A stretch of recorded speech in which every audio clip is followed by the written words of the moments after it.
The next item on the agenda is a 5:30 p.m. public input session to solicit input on proposed FY 2022-2023 annual financial plan.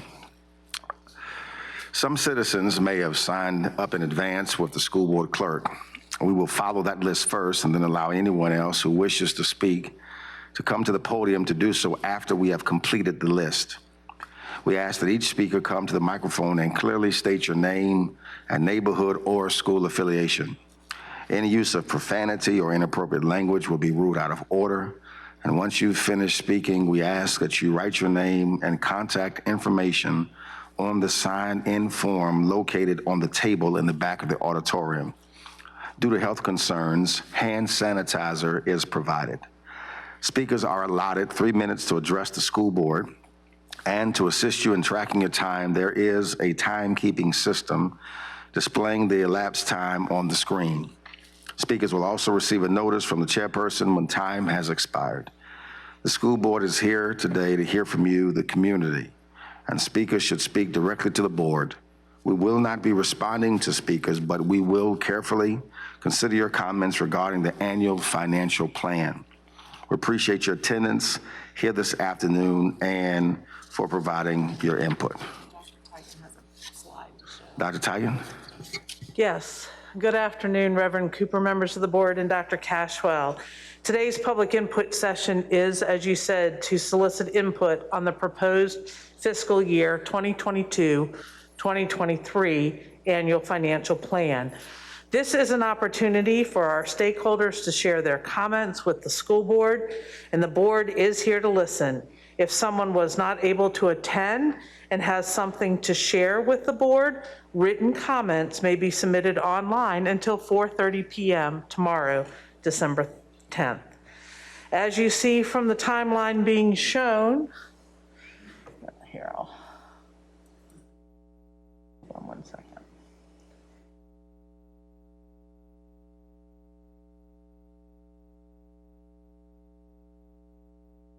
Is it set up or, I'm sorry.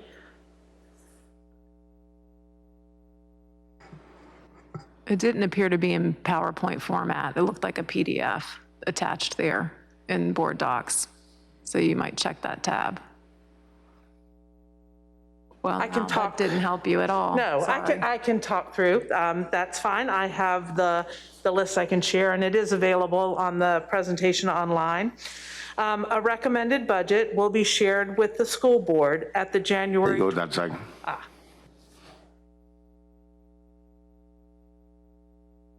Just scroll down because it's showing as a PDF. Yeah, there's the timeline. Sorry.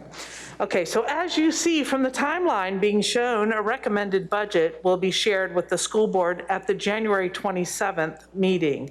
And on February 10th, there will be a public hearing on the recommended budget with approval expected on February 24th. A final budget is anticipated to be adopted at the May 12th school board meeting.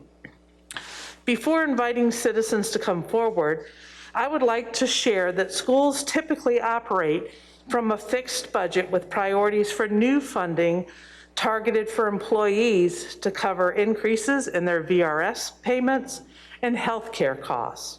Thus, the budget process is often about the reallocation of funds from one priority to another. As individuals come forward to share their thoughts about budget priorities, I would encourage them to also share their thoughts on where the needed funds for that priority may come from.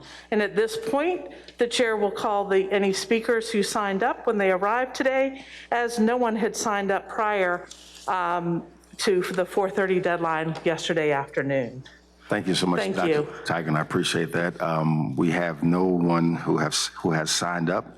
If there's any person present who would like to speak specifically to the budget input, please go to the podium, and you have 3 minutes. Thank you.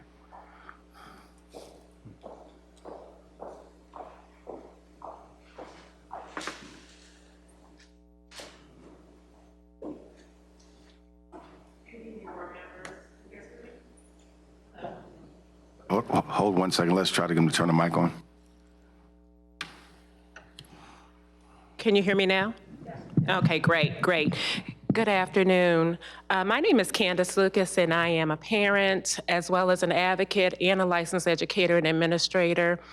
And I'm here to comment on the budget priorities regarding Henrico County Public Schools, mainly because the perception is that the school division does not have sufficient funds, and that is completely inaccurate.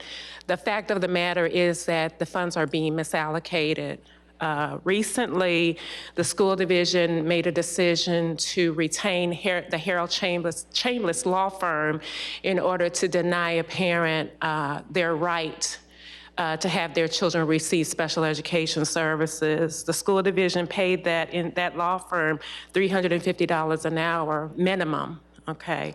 And if you had invested that money in adding another dyslexia advisor, or providing tutoring services, or providing literacy supports, that would have been a better use of our monies as far as tax paying is concerned. Secondly, our parent resource centers are in dismal condition. I'm recommending that the school division look into partnering with the local libraries that have been significantly upgraded and are highly used to set up parent resource centers within the libraries and invest monies to do that so that parents that have students with special needs can access printers, copiers, scanners, all the resources they need in order to take advantage of their rights. Now, based on the data that I researched, Henrico County Public Schools receives $12,732 per child. Clearly, our children are not receiving $12,732 worth of education when they're in high school and can't read, or when they're in the 3rd grade and can't read and headed to the school to prison pipeline. So I would expect that the school division will be serious about literacy. Literacy is liberation. Our children are entitled to be literate. That is the basic obligation of the school division. That means that we will have to get specific learning programs, specific intensive reading learning programs for all children so that they can read. So by 3rd grade, they're not reading to learn anymore. They're able to read to learn and not learning to read. So we've got to get that on top, and we've got to stop wasting legal fees and wasting all our money harming our families through legal fees. And my final statement is that in the future, I strongly recommend that the sheriffs not come forward when there's public comment time. That's intimidating, and it doesn't create a welcoming environment for the public. Thank you. Thank you so much. Is there anyone else who'd like to comment on the budget? Hearing none,